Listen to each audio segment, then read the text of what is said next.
Buenos días, estudiantes de grado 11. Me alegra mucho poderles saludar. Espero que estén bien. Eh, Vamos a entrar a nuestro tema. Como ya les había dicho antes, el tema pues, inicial que vamos a estudiar en este segundo periodo es sobre el Renacimiento. Este es un tema que no es desconocido para ustedes, puesto que lo han trabajado en los años anteriores. Y también pues ustedes hicieron una investigación con relación a este tema. La sola palabra renacimiento pues nos da una idea de qué se trata y tiene que ver, como su nombre lo dice, con un renacer, con un despertar, una renovación, no solamente en la literatura, sino en todos los aspectos, en la ciencia, en el arte, en la arquitectura y por supuesto en la política y en todo, en la religión, en todos los aspectos hubo un renacimiento o una renovación. Como les he dicho en otras ocasiones, lo que ocurre en la historia pues influye de una manera importante en la literatura. Entonces el Renacimiento, más que un movimiento literario, fue un movimiento ideológico, filosófico, político, que influyó o que trajo un cambio en esa época en todos los aspectos. Entonces, si hablamos de literatura de Renacimiento, pues tiene que ver con los textos literarios que se dieron bajo este movimiento del cual les estoy hablando. Entonces, vamos a mirar acá un resumen sobre lo que trata la literatura del Renacimiento. Dice que se originó en Italia. Yo voy a ir resumiendo, pero igual a ustedes les queda el texto para que lo puedan leer. Se origina en Italia y de allí toma fuerza y se extiende al resto de Europa, dando fin a la Edad Media. Entonces podemos ubicarlo entre los siglos XVII y XVIII y tal vez influyó hasta el siglo XIX, pues de hecho ha influenciado hasta nuestros días. De esta manera, digamos que se corta con la visión teocéntrica y surge el antropocentrismo, en el cual el ser humano es el centro, digamos, de importancia. Recordemos que la visión teocéntrica se da en la época medieval, en la cual todo está influenciado por Dios o por la iglesia en nombre de Dios, y en esta, digamos, este paso del el medievalismo o teocentrismo a el humanismo, entonces ya se centra en el hombre. Eh, Dice que está enmarcado por el conocimiento y la admiración a la antigüedad clásica grecolatina. Entonces, en esta época se retoman los postulados grecolatinos en los cuales, aunque hay dioses, pero se le da mucha importancia al hombre como héroe. El sentido individualista infunde en el hombre del Renacimiento un sentimiento de independencia que lo lleva a considerarse dueño de su propio destino y valorar todo lo que provenga de la condición humana, como la razón, los sentimientos y los instintos. Entonces, esa época se desarrolla también bajo la influencia de la Revolución Francesa, de la aparición de la imprenta o la consolidación de la imprenta y muchos otros inventos científicos que consolidan, digamos, la parte de la ciencia y le da pues mucha relevancia al ser humano, lo que hace que éste se sienta independiente y desligado de Dios. El interés por la existencia terrenal, por lo tanto sus temas pues van a estar más relacionados con la parte humana y con la parte terrenal, así como el afán por cultivar el conocimiento científico son esenciales en este periodo.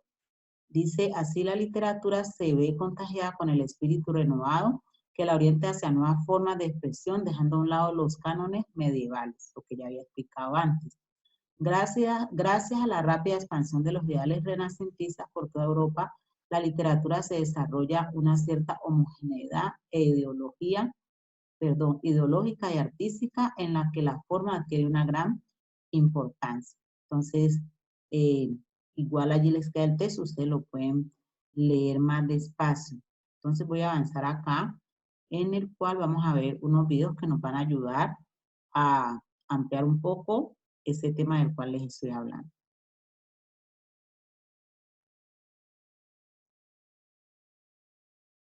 El Renacimiento fue un movimiento cultural de finales de la Edad Media. Se caracteriza por la separación entre lo civil y lo religioso. Si bien la Iglesia siguió ejerciendo poder, ya no era con tanta fuerza en las artes, la letra, la ciencia, la educación. Precisamente se lograron retomar esos ideales grecorromanos que durante toda la Edad Media se habían dejado de lado.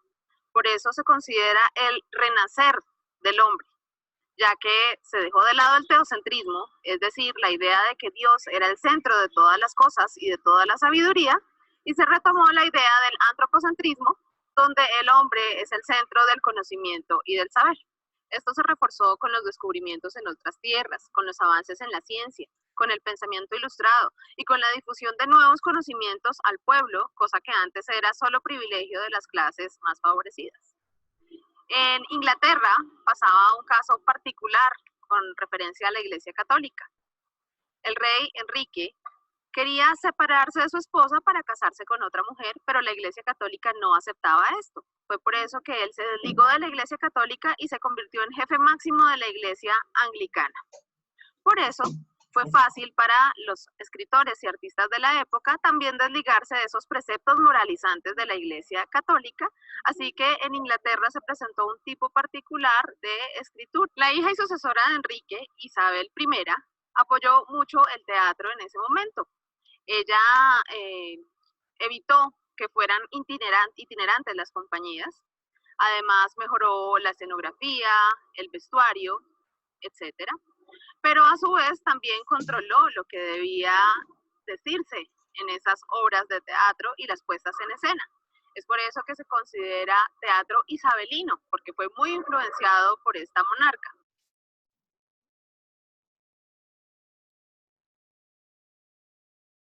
Bueno, vamos a mirar otro video que tiene que ver con un autor representativo del Renacimiento.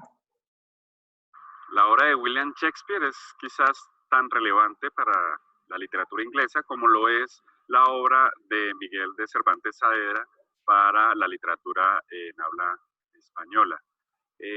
Pero aparte de esto, detrás de la obra de William Shakespeare existen tres elementos significativos que han marcado o signaron gran parte de la literatura universal.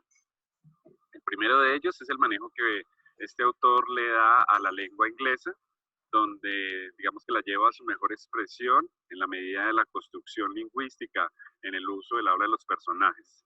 El segundo elemento importante es el grave conflicto que se desarrolla en las obras de William Shakespeare. Es un conflicto que siempre lleva al límite a los personajes, al límite de sus acciones, donde el dolor, donde la confrontación de estos personajes, bien sea en obras de tragedia de Shakespeare, en esos dramas fuertes de Shakespeare como Hamlet, como Macbeth, o bien sea en las comedias, como Sueño de una noche de verano. En la obra de Shakespeare, el conflicto entre sus personajes es la manera en que se desarrollan todas las historias. De hecho, gran parte de las series que hoy en día son significativas para nosotros en la televisión, en HBO, son recreadas a partir de esos grandes dilemas, esos grandes conflictos shakespearianos. Y el tercero es que a través de estos conflictos, los personajes de Shakespeare son duales, son muy dispares y entran, digamos, en una confrontación otra vez con ellos mismos para poder, digamos, encontrar un poco su función, un poco su valor, su identidad. Y esta reflexión, esta construcción de personaje es lo que hace significativo la obra de Shakespeare.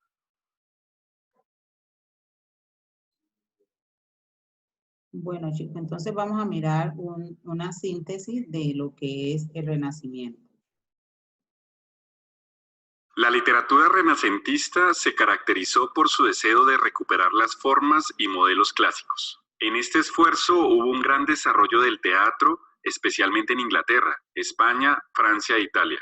Poco a poco, las compañías teatrales empezaron a establecerse y a dejar su pasado itinerante. Sin embargo, las diferencias eran notables en cada región.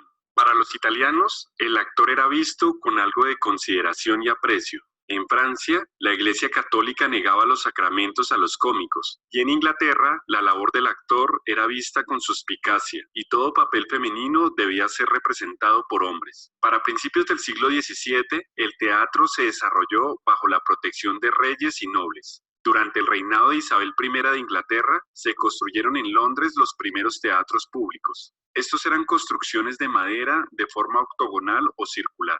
La figura teatral representativa en Inglaterra fue William Shakespeare. Finalizando el reinado de Isabel, el autor había alcanzado su mayor esplendor como dramaturgo. También se destacó en un género muy apreciado por el público, el de la comedia. Hoy en día, las obras de Shakespeare representan el punto más alto de la literatura del Renacimiento. Okay, entonces ahí miramos pues un autor representativo y pues todo lo que ya habíamos mirado sobre el Renacimiento, su parte, su contexto histórico y también la temática más representativa del Renacimiento, podríamos decir, que es el humanismo, que está relacionado con el antropocentrismo, que básicamente es darle mayor importancia al hombre en esta época. Vamos a mirar acá, vamos a ver si podemos tener un texto.